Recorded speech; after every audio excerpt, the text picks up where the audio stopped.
ओम नमः शिवाय। तो चलिए आज हम सुनते हैं सोमवार व्रत की कथा। प्राचीन काल की बात है। एक नगर में एक बहुत धनवान साहूकार रहता था, जिसके घर में धन की कमी नहीं थी, परंतु उसको बहुत बड़ा दुख था कि उसके कोई पुत्र नहीं था। वह इसी चिंता में लगा रहता था। वह शिव जी का बहुत बड़ा भक्त था। वह सुबह शाम शिव जी की पूजा करता था और शिव जी के व्रत भी रखता था तथा शाम को शिव मंदिर में जाकर शिव जी से प्रार्थना करता था। शिव जी के सामने दीपक जलाया करता था। उसकी इस भक्ति भावना को देखकर पार्वती जी ने शिव जी से कहा कि स्वामी, यह साहूकार आपका अनंत भक्त है। यह आपका व्रत और पूजन बहुत ही लगन से करता है। इसकी मनोकामना पूर्ण करनी चाहिए। शिव जी ने कहा, हे पार्वती, यह संसार कर्म क्षेत्र है। जैसे किसान खेत में जैसा बीज बोता है वैसा ही फल पाता है, उसी प्रकार इंसान जैसा कर्म करता है वैसा ही फल भोगता है। पार्वती जी ने बहुत विनम्रता के साथ कहा कि प्रभु, यह आपका अनन्य भक्त है और आपको इसकी मनोकामना पूर्ण करनी चाहिए।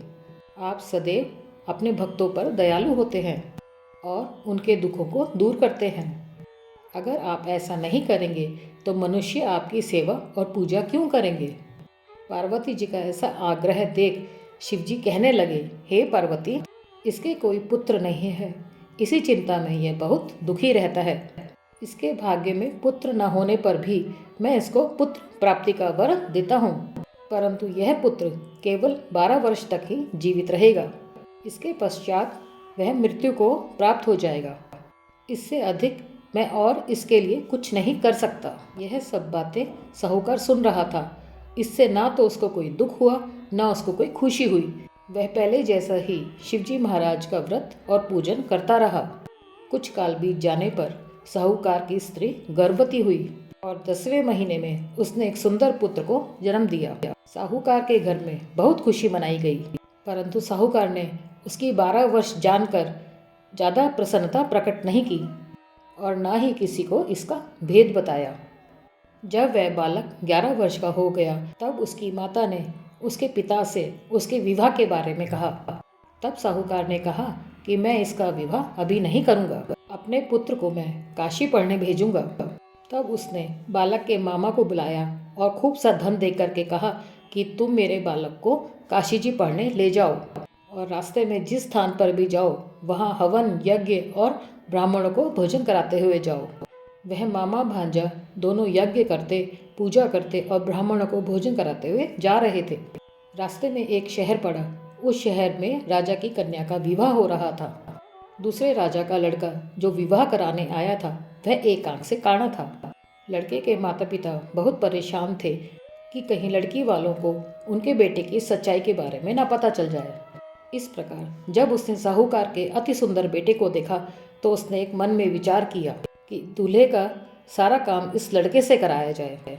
ऐसा विचार कर वर के माता पिता ने उस लड़के और उसके मामा से बात की। वह दोनों मान गए। तब उस लड़के को वर के कपड़े पहनाकर घोड़ी पर चढ़ाकर दरवाजे पर ले गए और सब कार्य प्रसन्नता से पूर्ण हो गए।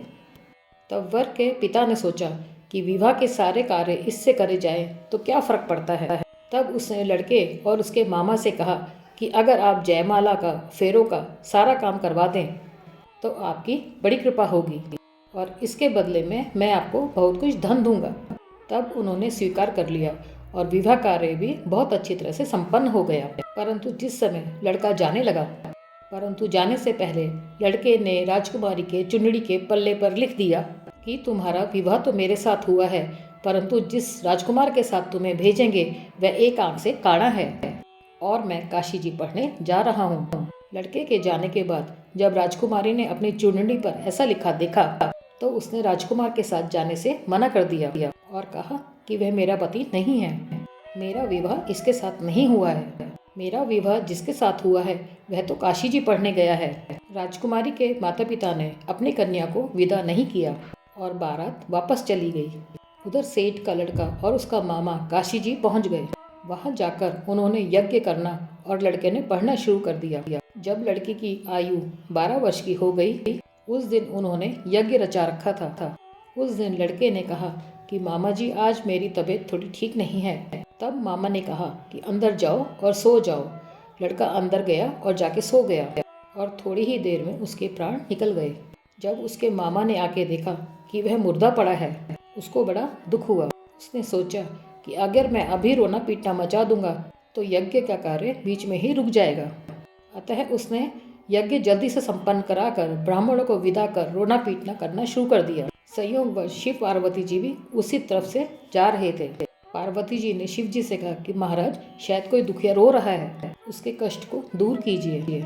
जब शिव पार्वती जी ने जाकर देखा तो एक लड़का मुर्दा पड़ा हुआ था। पार्वती जी कहने लगी कि महाराज यह तो वही सेठ का लड़का है जो आपके वरदान से हुआ था। हे महाराज, इस बालक को और आयु दीजिए, नहीं तो इसके माता पिता तड़प तड़प कर मर जाएंगे। पार्वती जी के बार बार आग्रह करने पर शिव जी ने उसको जीवन का वरदान दिया और शिवजी महाराज की कृपा से लड़का जीवित हो गया। शिव जी और पार्वती जी कैलाश पर्वत पर चले गए। तब वह लड़का और मामा उसी प्रकार यज्ञ करते और ब्राह्मणों को भोजन कराते हुए अपने घर की ओर चल पड़े। रास्ते में उसी शहर में आए जहाँ उसका विवाह हुआ था। वहाँ पर आकर उन्होंने यज्ञ आरंभ कर दिया। यहाँ पर उस लड़के के ससुर ने उसको पहचान ली। उस लड़के को घर में ले जाकर उसकी बड़ी खातिरदारी की। खूब धन के साथ और खूब दासियों के साथ अपनी लड़की को उस युवक के साथ विदा किया। जब वह अपने शहर के निकट आए तब मामा ने जाकर कहा कि पहले मैं जाकर के तुम्हारे घर में आने की खबर दे देता हूँ। जब लड़के का मामा घर पहुँचा तो लड़के के माता पिता घर की छत पर बैठे हुए थे। उन्होंने यह प्रण कर रखा था कि अगर हमारा लड़का राजी खुशी आ जाएगा तो हम नीचे आ जाएंगे, नहीं तो छत से कूदकर गिरकर अपने प्राण खो दे देंगे। उसी समय लड़के के मामा ने आकर उन्हें समाचार दिया कि आपका पुत्र सकुशल लौट आया है। तब उनको विश्वास नहीं हुआ। तब मामा ने शपथ पूर्वक कहा कि आपका पुत्र अपनी स्त्री के साथ बहुत धन लेकर के आपके पास आया है। तब सेठ सेठानी ने आनंद के साथ उसका स्वागत किया और फिर सब प्रसन्नता पूर्वक रहने लगे। इसी प्रकार जो कोई भी सोमवार के व्रत को धारण करता है अथवा इस कथा को पढ़ता और सुनता है, उसकी समस्त मनोकामनाएं पूर्ण होती हैं। ओम नमः शिवाय।